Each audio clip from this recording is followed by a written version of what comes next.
Mbere na mbere ndagusuhuje kandi nkwaye ikaze wowe ukomeje kubana natwe kuri YouTube channel yacu Kwiga Indimi TV Rwanda. Tugeze ku kwiga igifaransa ni isomo ry'172. Niba udukurikiye ukaba utarakanda subscribe yikande nonaha, ugiye gukora like buri gihe ndetse unasharinge ku nshuti n'abavandimwe amasomo yacu. Subscribe ikorwa rimwe gusa, ariko like yo uyikandaho buri gihe uko ukurikiranye amasomo yacu. Reka dukomeze dutangire isomo ryacu ry'uyu munsi. Nkuko bisanzwe turakomeza turebera hamwe amagambo atandukanye akenerwa mu buzima bwa buri munsi iyo tuvuga igifaransa. Aujourd'hui nous allons commencer avec le mot c'est possible.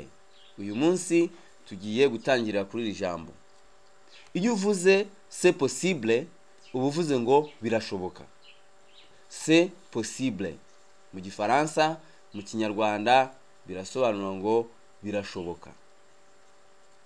Quand on dit, iyo uvuze je suis confortable ici. Je suis confortable ici. Uba uvuze ngo ndisanzuye hano cyangwa se simbangamiwe hano, ndisanzuye.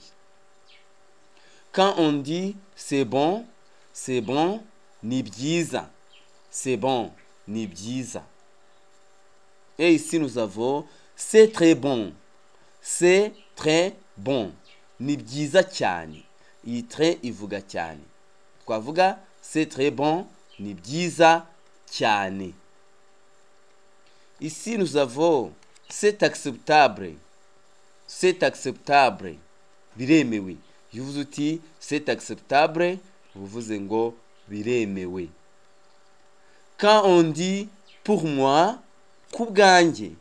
Pour moi, kubwanjye, hari igihe ujya ushaka gutanga igitekerezo ukavuga uti pour moi, kubwanjye, ugakomeza ukavuga igitekerezo cyawe. Continuons. Ici nous avons c'est pour moi. Noneho hano wenda urugero uvuze ibintu kubyumva urangije wongeraho uti c'est pour moi. Niko ni kubwanjye. Ni kubwanjye niko mbyumva. C'est pour moi. Ni kubwanjye. Ici quand on dit pour vous, kubwanyu, pour vous, kubwanyu.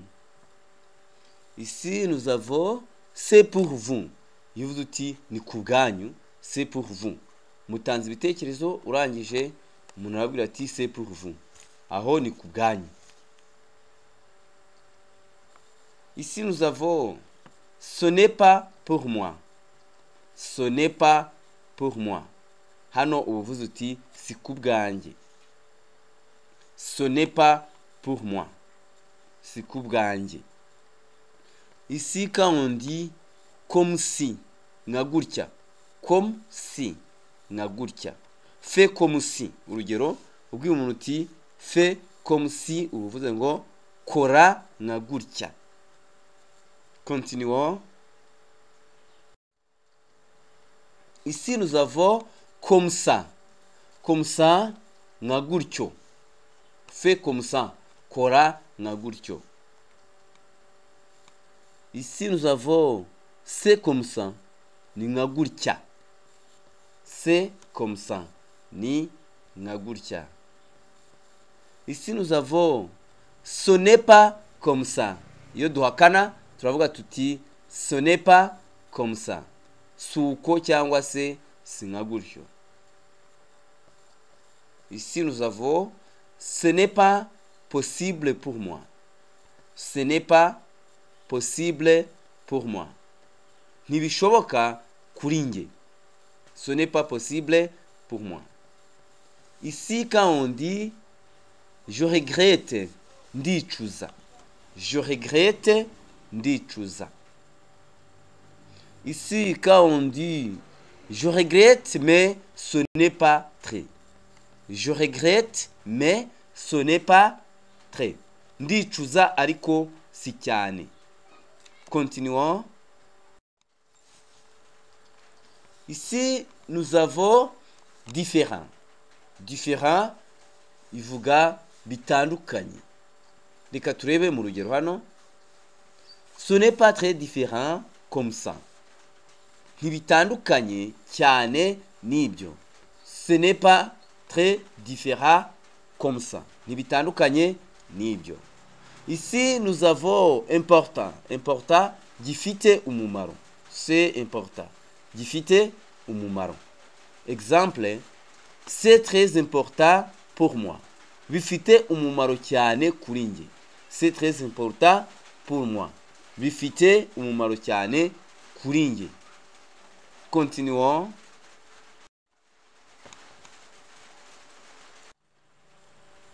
Ici nous avons nécessaire. Iyo ikintu ari nécessaire, aba ari ikintu cyangombwa cyangwa se ikintu cy'ingenzi. Exemple ici. Ce n'est pas nécessaire pour moi. Si ngombwa kuri njye cyangwa se si ingenzi kuri njye. Ce n'est pas nécessaire pour moi. Ici nous avons contraire. Ijambo contraire risobanura ikinyuranyo. Quand on dit iyo uvuze voulez-vous, uburi kubaza umuntu uti mushaka, voulez-vous, mushaka. Exemple ici. Voulez-vous parler français avec moi? Mushaka kuvugana nanjye igifaransa. Voulez-vous parler français avec moi?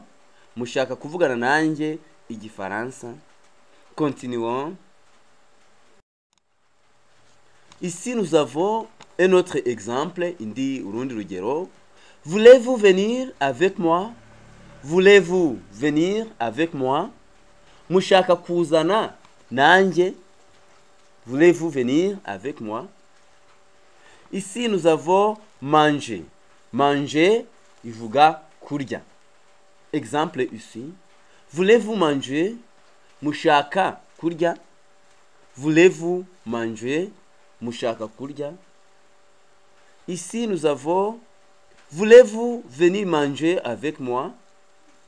Voulez-vous venir manger avec moi? Mushaka kuza gusangira nanjye. Manger avec ni gusangira n'umuntu. Ici nous avons le verbe venir. Venir ivuga kuza. Continuons. Ici nous avons aller.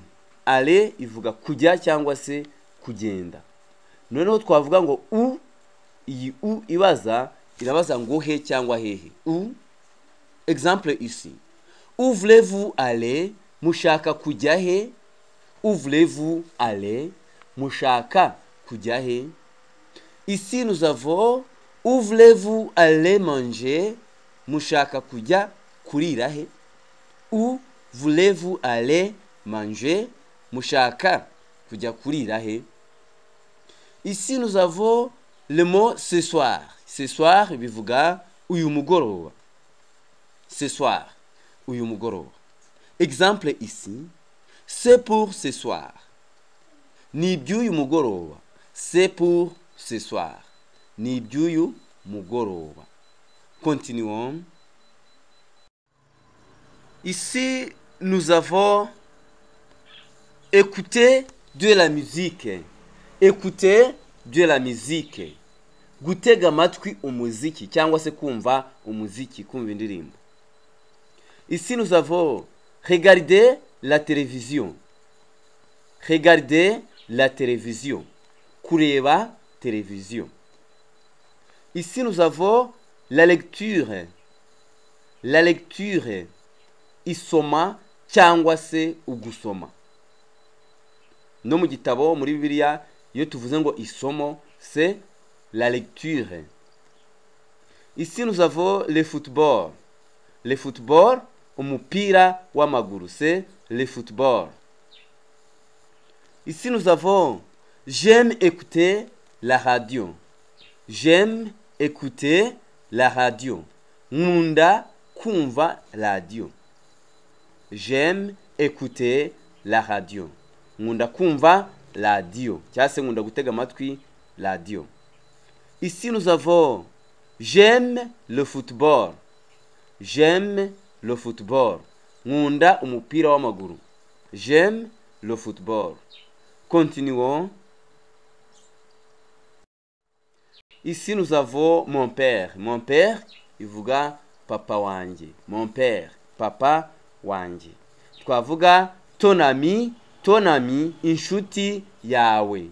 Ton ami, inshuti yawe. Ariko ahangaha kubera ko hariho ubwo ni inshuti yawe y'umukobwa. Ton ami.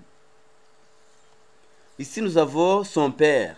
Son père, papa we. Son père, papa we. Ici, nous avons notre père. Notre père, bivuga papa wacu. Notre père, papa wacu. Ici, nous avons votre père. Votre père, papa wanyu. Votre père, papa wanyu. Noneho twavuga leur père, papa wabo. Leur père, papa wabo. Continuons. Ici, nous avons ma mère. Ma mère, mama wanjye. Ma mère. Twavuga ta sœur. Ta sœur, mushiki wawe. Ta sœur, mushiki wawe. Twavuga sa mère. Sa mère, mama we. Sa mère. Ici, nous avons une chambre. Une chambre, icyumba. Une chambre, icyumba. Quand nous disons réserver une chambre. Réserver une chambre. Kuzigama icyumba. Réserver une chambre. Kuzigama icyumba. Ici, nous avons une chambre simple. Une chambre simple. Icyumba gito. Ubwo ni icyumba cy'umuntu. Une chambre simple. Ici, nous avons une chambre double. Icyumba kinini. Ubwo ni icyumba cy'abantu babiri. Urugero. Une chambre double. Icyumba kinini. Continuons. Ici, nous allons voir les activités de Kalor. Les activités de chaque jour. Aha tugiye kurebera hamwe ibikorwa bya Karori akora kuva akangutse. Ici, nous avons d'abord, mbere na mbere, Carole se réveille. Carole abigenza ate? Arakanguka. Se réveiller no gukanguka. Ensuite, hanyuma. Ensuite, ivuga hanyuma. Elle se lève. Akabyuka. Se lever ni ukubyuka. Ensuite, elle se lève. Hanyuma, akabyuka. Après, nyuma, elle se lave. Nyuma, agakaraba cyangwa se akoga. Après, elle se lave. Nyuma, agakaraba cyangwa akoga. Elle s'habille, akambara. S'habiller ni ukwambara. Elle s'habille, akambara. Elle se prépare, akitegura. Elle se prépare, akitegura. Se préparer ni kwitegura. Twavuga elle se prépare, akitegura. Elle se dépêche, akihuta. Elle se dépêche, akihuta. Continuons. Le soir, elle se repose. Ikigoroba araruhuka. Le soir, elle se repose. Ikigoroba araruhuka. Et finalement, elle se couche. Bikarangira aryamye. Noneho ku musozo w'umunsi. Et finalement, ku maherezo cyangwa se bikarangira, elle se couche aryamye. Ici, nous avons Carole prend le petit déjeuner. Ubwo ni ku munsi ukurikira mu gitondo. Carole prend le petit déjeuner. Carole afata ifunguro rya mu gitondo. Elle déjeune noneho saa sita. Elle déjeune agafata ifunguro rya saa sita. Continuons. Elle dîne nimugoroba. Elle dîne afata ifunguro rya nimugoroba. elle quitte la maison cyangwa se le bureau. Aha tubivuga dushaka kuvuga ngo ava mu rugo cyangwa se akava he mu biro. Quitter ni ukuva ahantu. Iyo tuvuze quitter la maison ubwo ni ukuva hehe mu rugo ukagenda. Twavuga quitter le bureau ubwo ni ukuva mu biro ukabisohokamo ku buryo umuntu aje atakubona.